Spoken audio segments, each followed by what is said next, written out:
ආයිබෝවන් සියලු දෙනාටම අද මම මේ වීඩියෝ එකකින් ඉදිරිපත් කරන්න යන්නේ එක් ලග්නවලට මොන ග්‍රහයන් සුබ කරයිද මොන ග්‍රහයන් පාප කරයිද මොන ග්‍රහයන් යෝගය ලබා දෙයිද මොන ග්‍රහයන් මාර්ගය ලබා දෙයිද කියලා.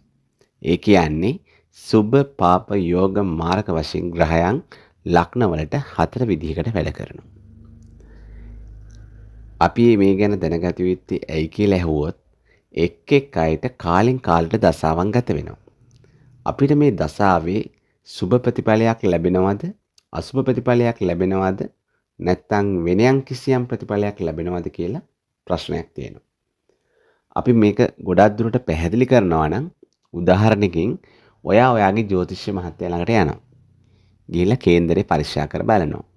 ඒ ජ්‍යොතිෂ මහත්තයා කියනවා මේ කාලේ ඔයාලට සුබ දසාවක් යනවා. මේ කාලේ ඔයාලට හැම ප්‍රශ්න කරදරයක්ම විසඳෙනවා කියලා.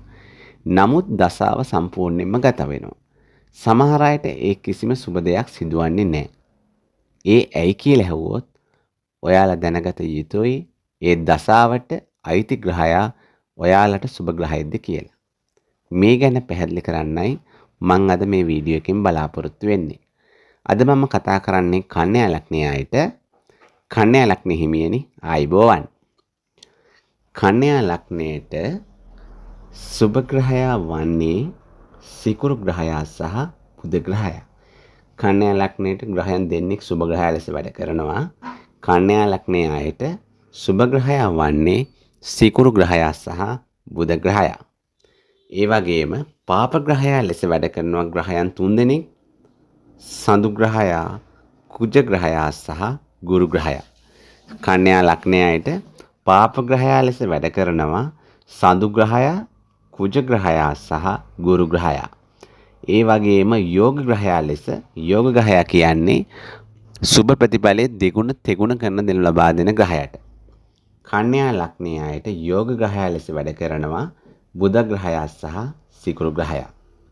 ඒ වගේම මාරක ග්‍රහයා මාරක ප්‍රශ්න කරදර ලබා දෙන්නේ කන්‍යා ලග්නයේ අයට ග්‍රහයන් 3 දෙනෙක් සම්බන්ධ වෙනවා. සඳු ග්‍රහයා, කුජ ග්‍රහයා සහ ගුරු ග්‍රහයා. කන්‍යා ලග්නයට මාරක ග්‍රහය ලෙස සඳහන් කරනවා සඳු ග්‍රහයා, කුජ ග්‍රහයා සහ ගුරු ග්‍රහයා. හරි. කන්‍යා ලග්න හිමියනි කේන්දරය අතර අරගෙන බලන්න ඔයාලගේ කේන්දරේ ඔයාලට බුධගේ දසාවක් ගත වෙනවද කියලා. ඔයාලගේ කේන්දරේ බුධගේ දසාවක් ගත වෙනවා නම් මේ බුධ ග්‍රහයා ඔයාලගේ කේන්දරේ 1 4 7 10 යන ත්‍රිකෝණ ස්ථානවල ස්ථානගත වෙලා ඉන්නවා නම් බුධගේ දසා කාලෙදී අනිවාර්යයෙන්ම සුබ ප්‍රතිඵලය ලබා ගන්න පුළුවන් කන්‍යා ලග්නයේ අයට. එහෙම නැතුව කෙනෙක්ට කන්‍යා ලග්න කෙනෙකුට සිකුරුගේ දසාවක් ගත වෙනවා කියලා හිතන්නකෝ. සිකුරුගේ දසාවක් ගත වෙනකොට සිකුරු ග්‍රහයා ඔයාලගේ කේන්දරේ 1 5 9 යන ත්‍රිකෝණ ස්ථාන වලින් හෝ 1 4 7 10 යන කේන්ද්‍ර ස්ථාන වලින් ඉන්නවා නම් බල සම්පන්නව ඉන්නවා නම් උච්ච වෙලා හෝ සුවසක්ත වෙලා හෝ ඉන්නවා නම් අනිවාර්යයෙන්ම සිකුරු දසාවේදී කන්‍යා ලග්නයට සුබ ප්‍රතිඵල ලබා ගන්න පුළුවන්.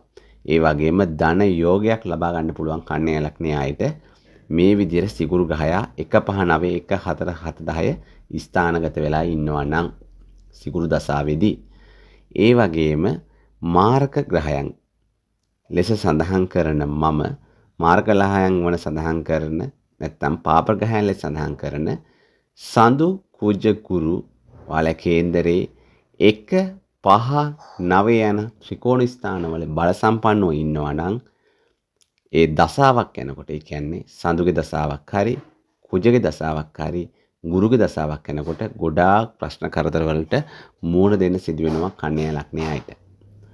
ඒ කියන්නේ සඳු කුජ ගුරු ග්‍රහයන් ත්‍රිකෝණ ස්ථානවල බල වෙන්න හොඳ නැහැ. මොකද එයාලා පාප ග්‍රහයන් ලෙස සඳහන් කරන නිසා පාප ග්‍රහයන් බල වුණු ත්‍රිකෝණ ස්ථානවල ගොඩාක් ප්‍රශ්න කරදර වලට මුහුණ දෙන්න සිදු වෙනවා එයාලගේ දසා කාලයේදී.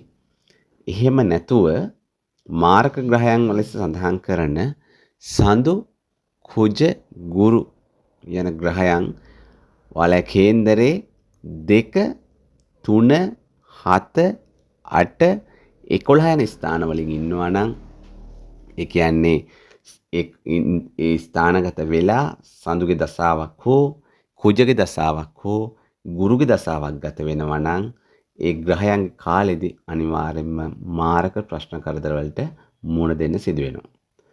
ඒ කියන්නේ මාර්ග ග්‍රහයන් ලෙස සඳහන් කරන සඳු කුජ ගුරු යන ග්‍රහයන් 3 දෙනා 2 3 7 8 11 යන ස්ථාන වලින් ස්ථානගත වෙලා ඒ සඳුගේ දසාවේදී හෝ කුජගේ දසාවේදී හෝ ගුරුගේ දසාවක් කෙනෙක්ට ගත වෙනවා නම් කන්‍යා ලග්නයයට මාර්ග ප්‍රශ්න කරදර වලට මුහුණ දෙන්න සිදු වෙනවා කියලා සඳහන් කරනවා. හරි. දැන් කන්‍යා ලග්නයට පැහැදිලි ඇති මම කන්‍යා ලග්නයට පැහැදිලි කරා සුභ ග්‍රහයක් කවුද? පාප ග්‍රහයක් කවුද? යෝග ග්‍රහයක් කවුද? මාර්ග ග්‍රහයක් කවුද කියලා. මේ කරුණු ප්‍රමාණවත් ඇති කියලා මම හිතනවා. මේ කරුණු ඔයාලට ප්‍රමාණවත් නම් වැදගත් වෙනවා නම් අනිවාර්යයෙන් මේ වීඩියෝ එක ෂෙයා කරන්න කියලා ඉල්ලනවා. ඒ වගේම කමෙන්ට් කරන්න, ලයික් කරන්නත් අමතක කරන්න එපා. දැනටමත් ඔයාලා මගේ channel එක subscribe කරලා නැත්නම් අනිවාර්යයෙන්ම subscribe කරන්න කියලාත් ඉල්ලා සිටිනවා. එහෙනම් ඊළඟට මම තුලා ලග්නයට කතා කරන්නම්. එහෙනම් ඔයාලට තෙරුවන් සරණයි.